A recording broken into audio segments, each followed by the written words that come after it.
Otto Kenny.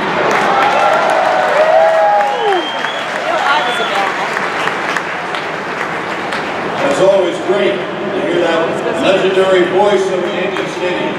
Once again, everyone, welcome to the 68th Annual Old Timers Day at Yankee Stadium. Can you believe this is the 68th year that the Yankees are honoring their former players? I look forward to this day every year. Today, we welcome home world champions, all-stars, Yankee captains, and even a few Hall of Fame. There's no professional sports team with a history like the New York Yankees. The Yankees have been to the World Series an amazing 40 times, and they've won the Fall Classic 27 times. More championships than any other team in the history of professional sports. And this year, Old Timers Day is extra special, as we will honor Goose Gossage and dedicate his plaque into Monument Park. So without further ado, let's start with this. Our first honored guest was drafted by the Yankees in the third round of the 1981 draft. He played for the Yankees during the 84 and 85 seasons. He's a New Jersey native who just completed his 17th season as the head baseball coach at Princeton University. Please welcome Scott Bradley.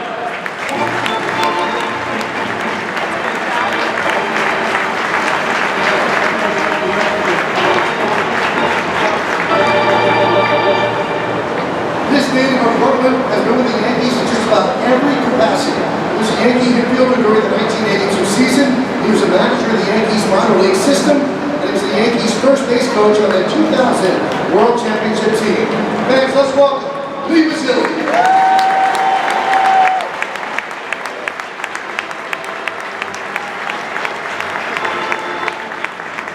This slick fielding second baseman spent 7 seasons in pinstripes, and his defense up the middle was outstanding. In 1993, he led the team in stolen bases, and the final weekend of the 1995 season, his 2-run, 9th-inning home run propelled the Yankees to the playoffs. Now, ladies and gentlemen, here is Pat Kelly.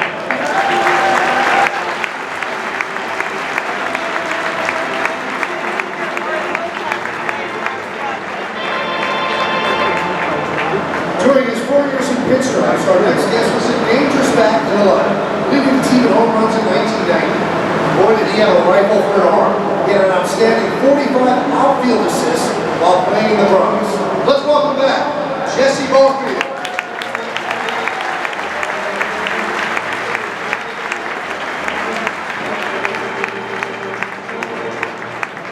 Called up during the 2004 season. He played parts of 4 seasons for the Bombers. He's one of only 3 players in Yankee history to hit a home run in his first Major League plate appearance. He's currently the hitting and infield coach at his alma mater, the University of Alabama. Here is Andy Phillips.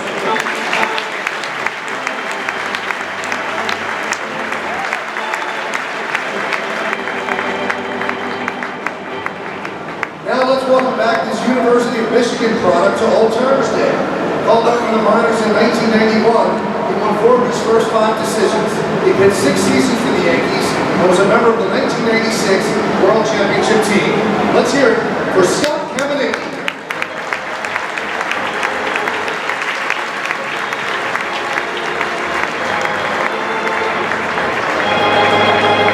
He spent 3.5 years in pinstripes and was a member of the 1996 World Championship team, picking up a win in Game 2 of the Division Series that year. His best year was 1997, when he posted a 2.63 ERA and won 3 games out of the bullpen. Say hello to Brian Boehringer.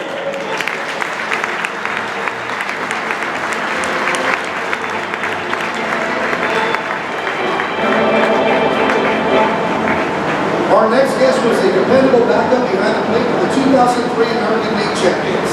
Everyone remembers the night that Derek Jeter dove into the stands against Boston. But it was his hit in the 13th inning that ended the game and sent Yankee fans home happy. Now, he's one of my broadcast partners on Yes. Let's welcome back, Flash, John Flaherty.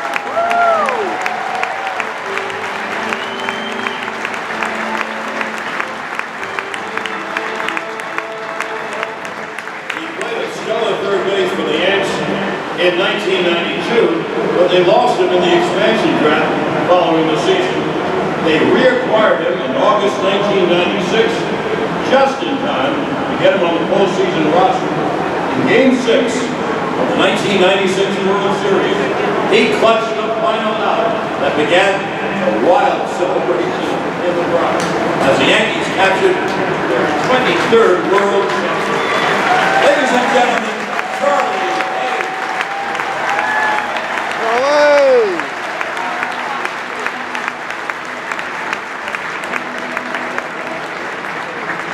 This next guest spent 3 seasons as a Bronx Bomber from 1978 to 1980. Who could forget the 1978 series when he had 3 hits in both Game 5 and the deciding Game 6? He was back .438 with 7 hits and 2 RBIs in that World Series. Say hello to Brian Doyle.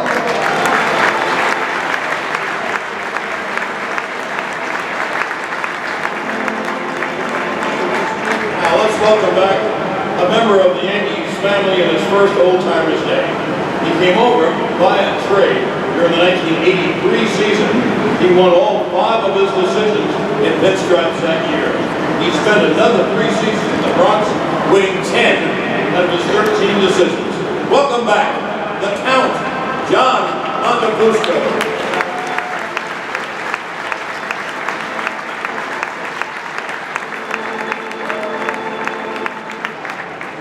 This left-hander was a young 20-year-old when the Yankees called him up to the big leagues in 1961. His 217 strikeouts in 1964 were tops in the American League. Al Downing. 9 seasons with the Yankees, he pitched in 2 World Series and made the 1967 All-Star team. How about a hand for Al Downing?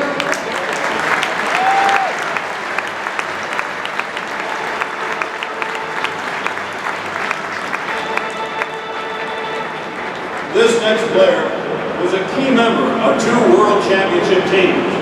In 1976, he led the Yankees with a .312 batting average and 43 stolen bases en route to being named to the All-Star team. During the 1977 championship season, he once again led the Yankees with a .326 batting average and 22 stolen bases. In the deciding Game 5 of the ALCS, he drove in the tying run in the 9th inning and come around and scored a run that put the Yankees back in the World Series. Please welcome Mick the Quick Mickey Rivers. Hey!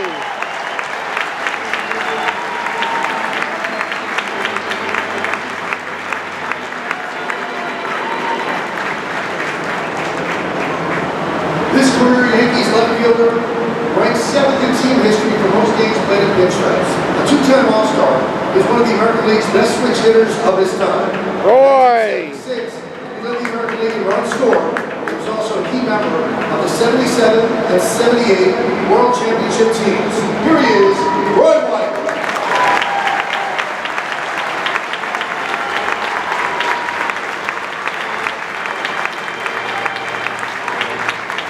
Our next guest hit one of the most memorable home runs in Yankees history. This 3-time All-Star was the Yankees starting shortstop for 6 years. On October 2nd, 1978, his 3-run home run over the Green Monster at Fenway Park etched his name in Yankees history. Hey!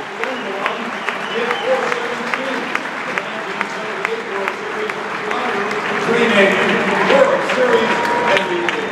How about a hand for Russell, Earl, Bucky, Nick?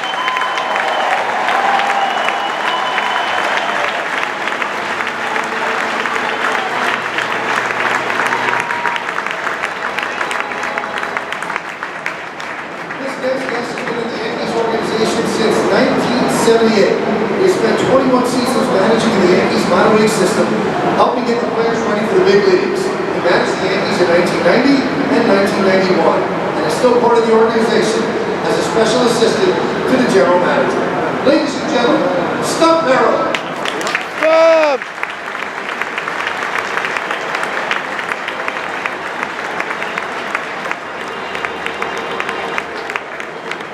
Our next honored guest is the only person to serve the Yankees as player, scout, coach, manager, Gene Michael. He played shortstop for 7 seasons with the Yankees.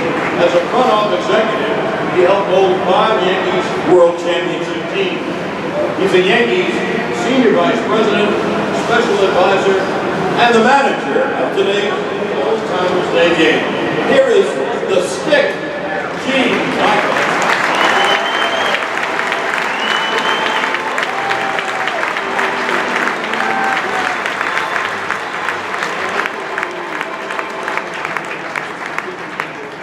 Now we ask you that you direct your attention to the third base dugout. He managed the Yankees from 1992 to 1995, winning 313 games. He was a 1994 American League Manager of the Year, and led the Yankees down to the playoffs in 1995 for the first time in 14 seasons. Currently, he's a manager of today's visiting team, the Baltimore Orioles. Let's welcome Buck Showalter.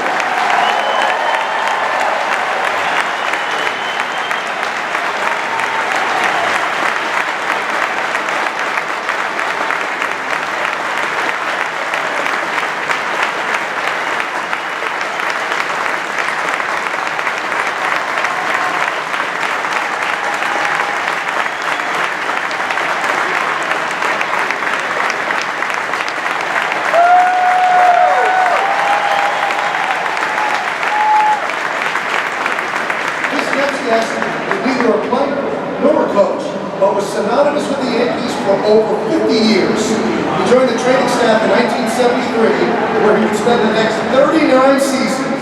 He tended to the injuries of almost everyone on the field today, and was the trainer for 7 World Championship teams. A big welcome for Gino Monahan.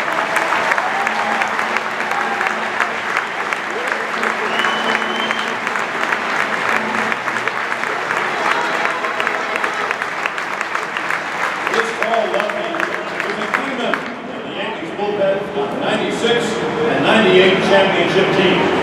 He pitched in 109 games during his 3 seasons in the Bronx. Graham! He appeared in 13 postseason games and never gave up a single run, including a very important scoreless inning in Game 4 of the 1996 World Series, where he was the winning pitcher.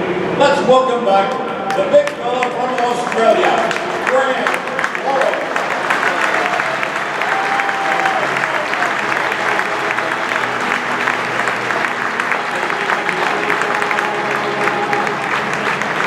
All right, let's go from a tall lefty reliever to a tall righty reliever who helped form one of the best lefty-righty bullpen combinations in baseball history. In 2000, he led the Yankees with a 2.45 ERA, while winning 8 games out of the bullpen for the World Champions, including picking up the win in Game 4 of the World Series. He was also a key member of the 96, 98, and 99 World Championship teams, as he had a 2.25 ERA in World Series play. Ladies and gentlemen, Jeff Nelson.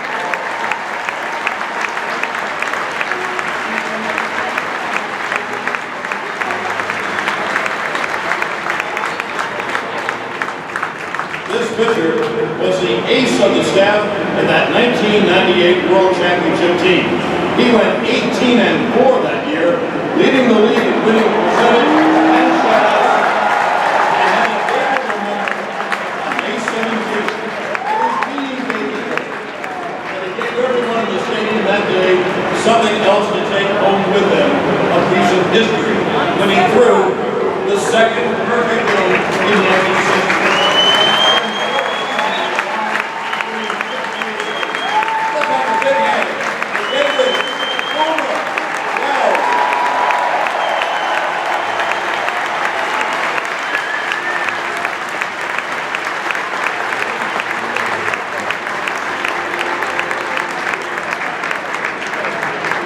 This Yankee was a key member of 4 World Championship teams, a 2-time All-Star on the Bronx.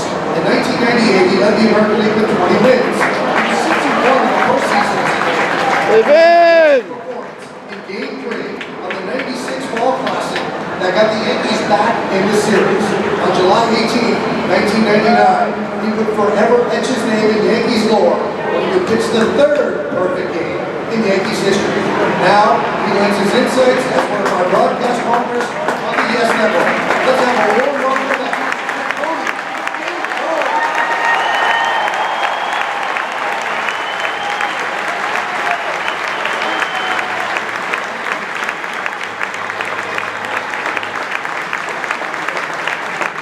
He played 4 seasons with the Yankees, winning 3 World Championships and catching 2 no-hitters, including 1 perfect game.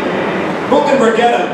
Motoring around the bases with his third inning triple in the deciding Game 6 of the 1996 World Series, giving the Yankees a lead they could never relinquish as they won the World Championship. Went from the Yankees on-field leader to becoming their leader in the dugout.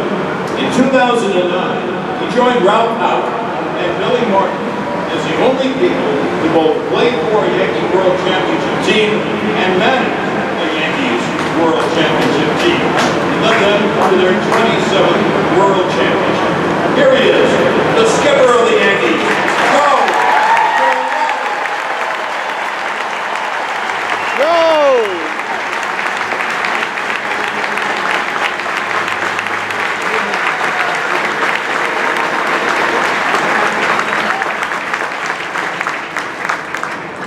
This guest was one of the most popular pitchers on the World Championship teams in the 90s. He defected from Cuba and signed with the Yankees just El Duque. He got his unique late kick to the Rangers on June 3rd, picking up the victory, only giving up 1 run over 7 innings. He would win 12 games that year for the World Champions, and the following year, led the 1999 championship team with 17 wins. One of the great postseason pitchers of his time. He won his first 8 postseason decisions as an 1899 ALCS MVP, a 3-time world champion with the Yankees. Let's hear it for El Duque.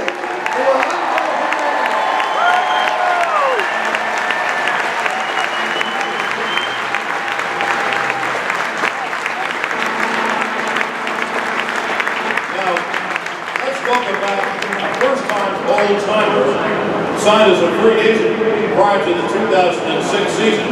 He added a great combination of speed and power to the top of the line. Guarani. 2009 championship team in run, he tied his career high with 24 home runs. In the 9th inning of Game 4 of the World Series, he would steal second and third on the same play, coming around to score the tie-breaking run that gave the Yankees a 3-1 lead in the series. Always a fan favorite. Welcome back, Johnny Coleman.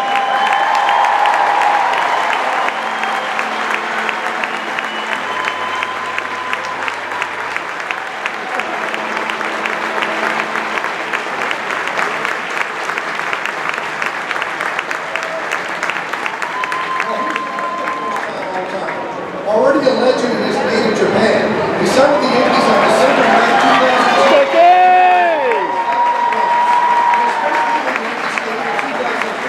He launched a grand slam into the bleachers. He spent 7 seasons in pinstripes and earned 2 All-Star appearances. In 2009, he set a World Series record with 6 ODIs in Game 6 and reached winning the World Series MVP award with a .615 average, 3 home runs, and 8 runs batted in, helping the Yankees to their 27th World Championship. Welcome back, Godzilla. The Yankee World Series.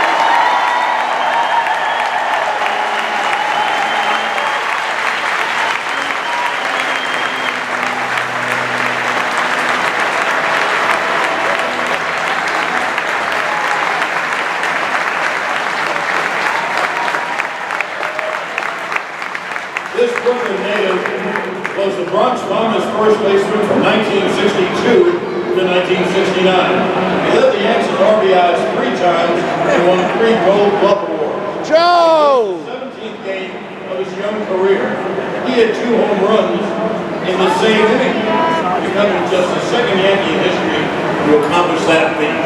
Here he is, Joe Papajohn.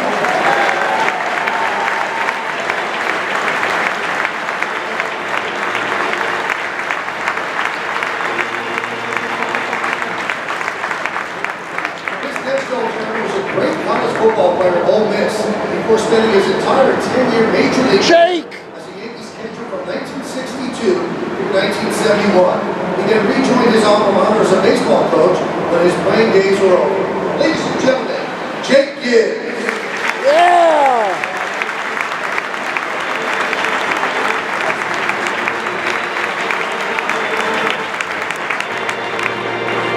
One of Daddy's favorites. When this next Yankee came over to trade from Kansas City in 1959, he'd been a second and a third baseman.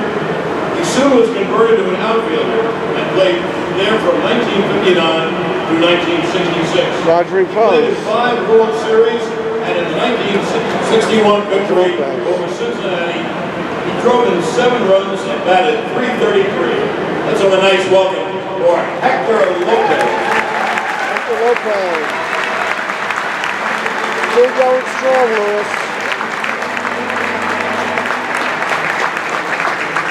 He was one of the greatest fielding second basemen in the history of baseball. Willie! 12-year career in the Bronx, was a 5-time Gold Glove winner, an 8-time Oh, Bobby. and a 3-time world champion. He was the 1960 World Series most valuable player, and all he did the following year was hit .391 in the World Series to help the Yankees beat the Reds. Here he is, Bobby Richardson.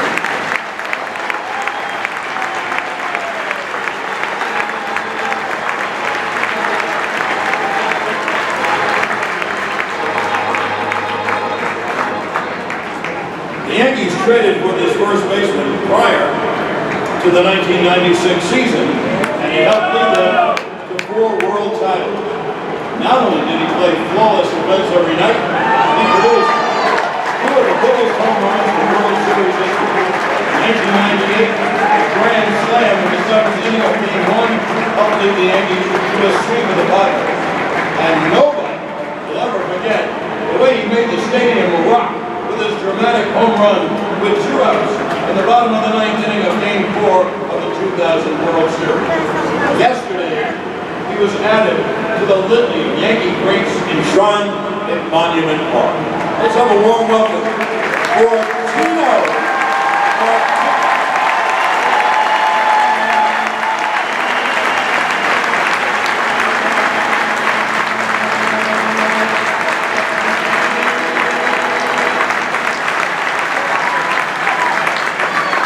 This old-timer spent 9 seasons patrolling right field, a 4-time All-Star, winning over 306 times, and he won the Yankee in 1994, one of the fiercest competitors Yankee fans have ever seen.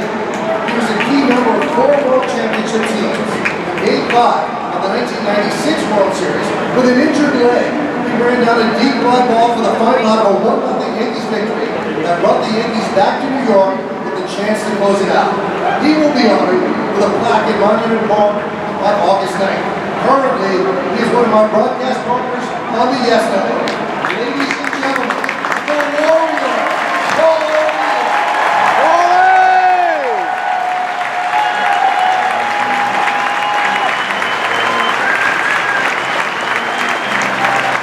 Paul O'Neill! Paul O'Neill! He was one of the greatest second basemen in the history of the Yankees. Willie! Solid offense for 15 seasons. In Game 1 of the 1977 World Series, his home run tied the game, and later he would score the winning run. He appeared in 5 All-Star games while wearing thin straps, and is in the top 20 of many Yankee career offensive categories. He's 3rd on the Yankees' all-time stolen base list. Always a fan favorite, Willie Miranda.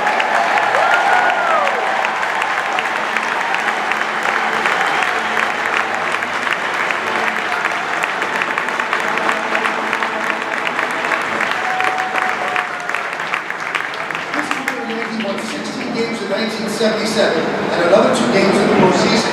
In 1978, he had one of the greatest seasons of any pitcher in the history of Major League Baseball, winning the Cy Young Award with a 25-3 record, 248 strikeouts, and a 1.74 ERA. He holds the franchise record for strikeouts in a single game with 18. He twice led the league in wins and an earned run average. He He is third on the Yankees all-time strikeout list and in the top 10 of almost every franchise pitching category. Ladies and gentlemen, Louisiana Lightning, Ron Guidry. Way down!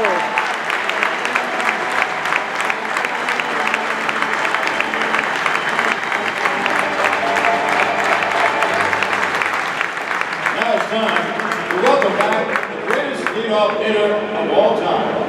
If he wasn't leading off the game with a home run, he was getting on base and using his speed. He's second on the franchise all-time stolen base list, leading the league 3 times while playing for the Yankees. In 1985, he became the first player in Major League history to steal 80 or more bases and hit 20 or more home runs in the same season. He holds the Major League record for most career stolen bases and most career runs scored. He was inducted into the Baseball Hall of Fame in 2009. Say hello to Rickey Henderson.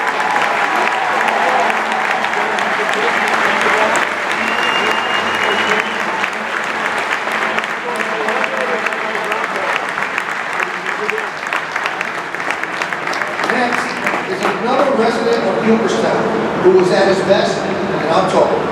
In his 5 years with the Yankees, he had 144 home runs. While he Good Jay! He led the team to 4 division titles, 3 American League pennants, and 2 World Championships. Who could forget 8-6 of the 1977 World Series when he smashed 3 home runs in consecutive at-bats en route to being named World Series MVP. He was inducted into the Baseball Hall of Fame in 1993. Please welcome Mr. October, number 44, Reginald Martinez Jackson.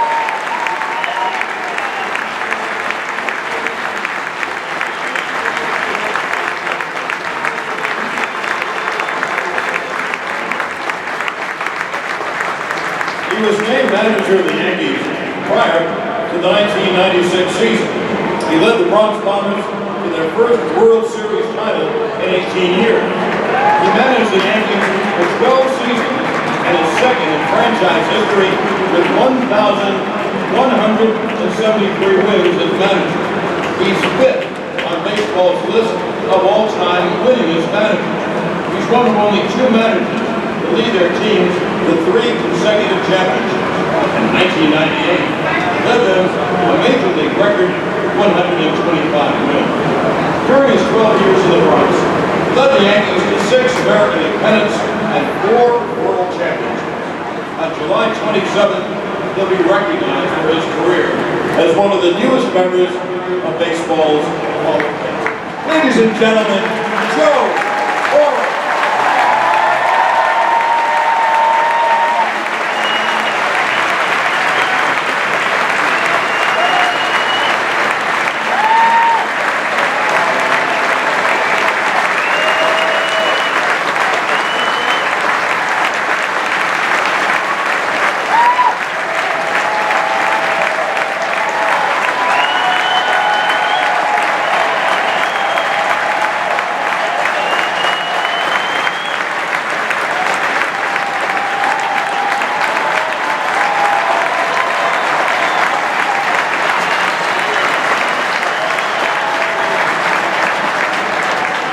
This next all-timer spent 5 years as a Yankee and visited 4 fall classes.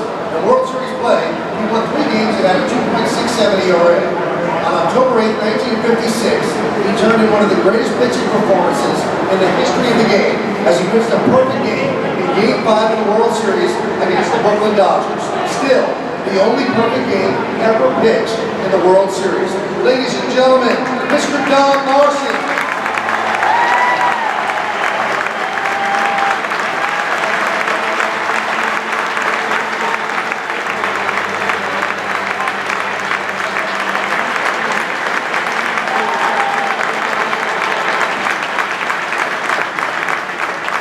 This next player spent 8 seasons in the Bronx.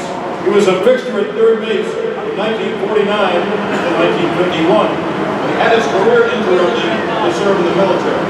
He was an excellent player under pressure, hitting .439 in his 4 World Series appearances.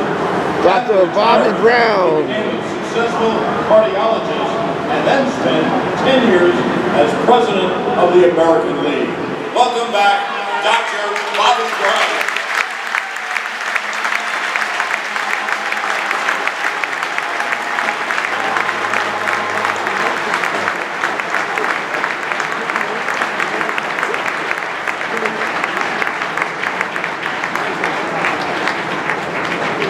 He made his major league debut on July 1st, 1950, and won 9 of his 10 decisions that year. He won the clinching Game 4 of the 1950 World Series sweep, Whitey. giving up 2 unearned runs over 8 innings. He led the American League in wins 3 times and appeared in 10 All-Star games.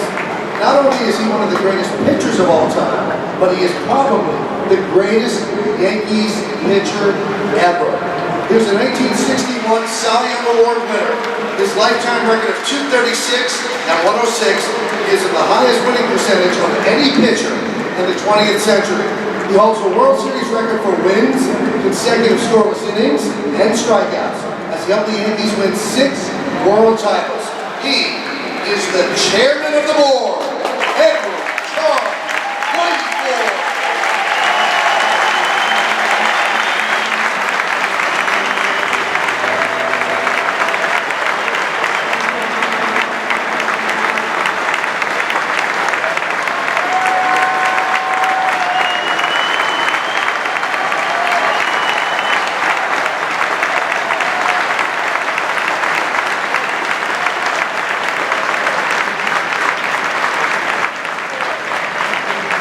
This next gentleman was a Yankee player from 1946 to 1963, and 70 years ago, he served his country in the D-Day invasion of Normandy, which turned the tide of World War II. He was named to the All-Star team in every season from 1948 to 1962.